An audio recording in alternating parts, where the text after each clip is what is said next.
सभी दर्शकों को ऋषि पालदून का नमस्कार। दोस्तों, आपने हमारी पहली वीडियो देखी और आज फिर आए हैं। जो सुमित के पिताजी हैं, ये अभी प्रशासन से मिल के आए हैं। प्रशासन ने किस तरह का इनको आश्वासन दिया है तो वो तो ये खुद ही बताएंगे।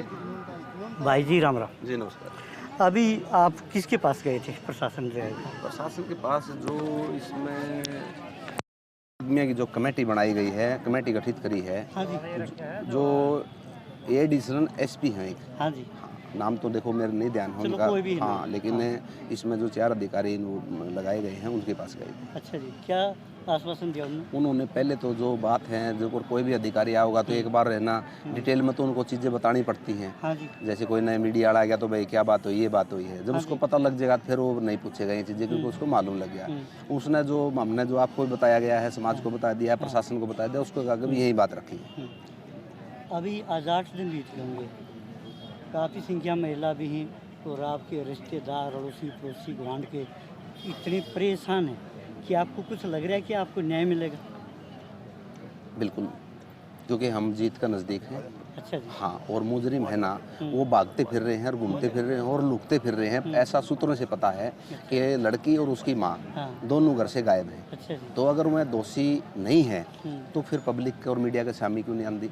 मतलब आपको सूत्रों से पता चला है कि भाई वो लड़की और उसकी माँ कल से, क्योंकि कल जब एडीजी साहब ने आदेश दिए एक चीज़ के कि भाई लड़की और उसके परिजनों ने बुलाकर पूछो, उनसे पूछताछ करो। तो कल से उसकी माँ और लड़की दोनों गायब है घर से। तो जब लड़की और तो इसका मतलब तो साफ साफ दिख रहा है एक चीज़ कि उन्होंने गुनाह कर रखा है और वो मानने के लिए जब तैयार होंगे जब पुलिस उनसे पूछताछ करेगी। हमारे दर्शकों का कहना है, अगर किसी मंत्री का बेटा होता, किसी अफसर का बेटा होता तो एक दिन में ही न्याय पानी मिल जाता आपको। हाँ, ये तो जाहिर सी बात है। आपको खुद इस चीज़ में तो मैंने कहने की जरूरत ही नहीं पड़ेगी। फिर हम अतीत में जाइए।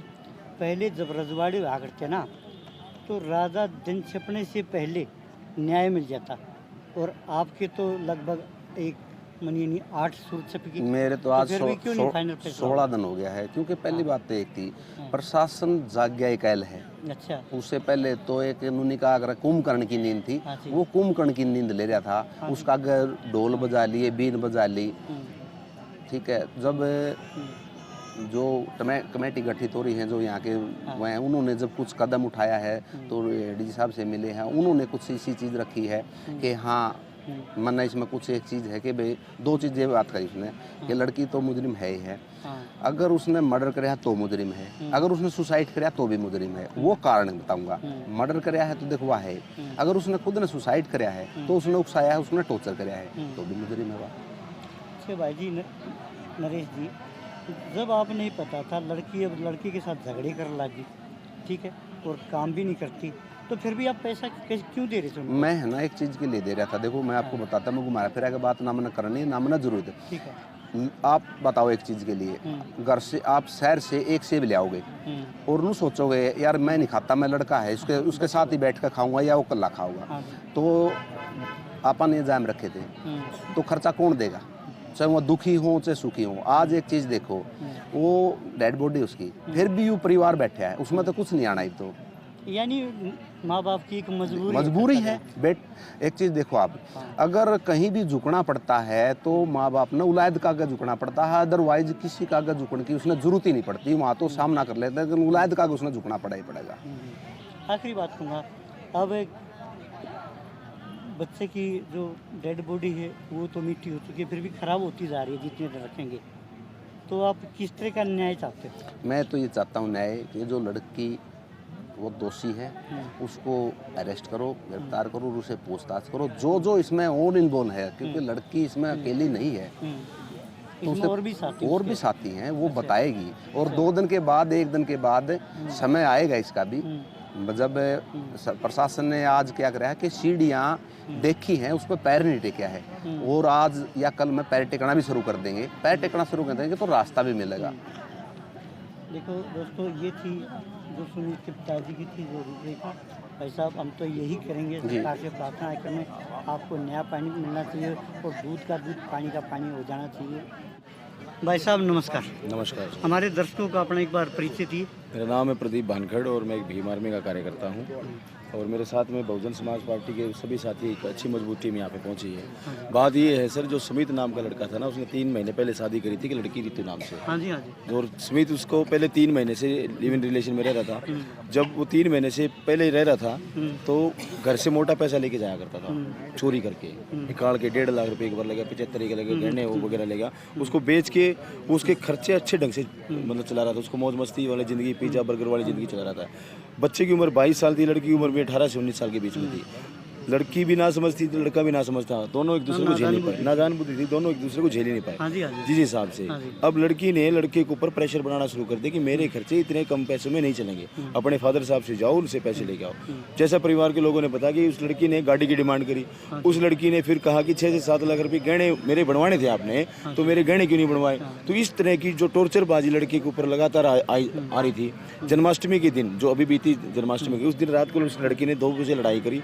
लड़का बाहर निकल गया, उसने फोन किया कि पापा लड़की सुमित बाहर निकल गया है, रात को ही 2 बजे गए हैं। उसने उसके इनके सामने बताया कि वो बोल रही थी कि मेरी गलती होगी कि मैंने शेड्यूल कास्ट में शादी कर ली, मुझे नहीं पता था कि तुम लोग ऐसे हो, दिखाते कुछ हो, होता कुछ है। तो इस तरह की कुछ बात हुई, लेकिन लड़के के पिता ने उसको समझाते हुए कहा बेटा अभी नई नई शादी है, चीज़ें समझ में आ जाएगी, अभी मैच्योरिटी तुम्हारी नहीं है। इसलिए उसको घर पे भेज दिया, लड़के को अपने साथ लेके लड़की को वहाँ पे रूम पे भेज दिया। इन्होंने सारा खर्चा दिया, 3 महीने से यही 15-20 हज़ार रुपये यही खर्चा दे रहे हैं। और लड़की की कल कुछ चैटें हमारे सामने आई जिसमें उसने अपनी बुआ के लड़के से बात रखी है। उस बुआ के लड़के से बातचीत पत्रकार महोदय जो कर रखी है उसमें ये लिख रखा है, उसकी बुआ का लड़का लिखता है कि उस लड़के को मार दिया जाए तो लड़की बोल रही है सही रहेगा, अच्छा रहेगा।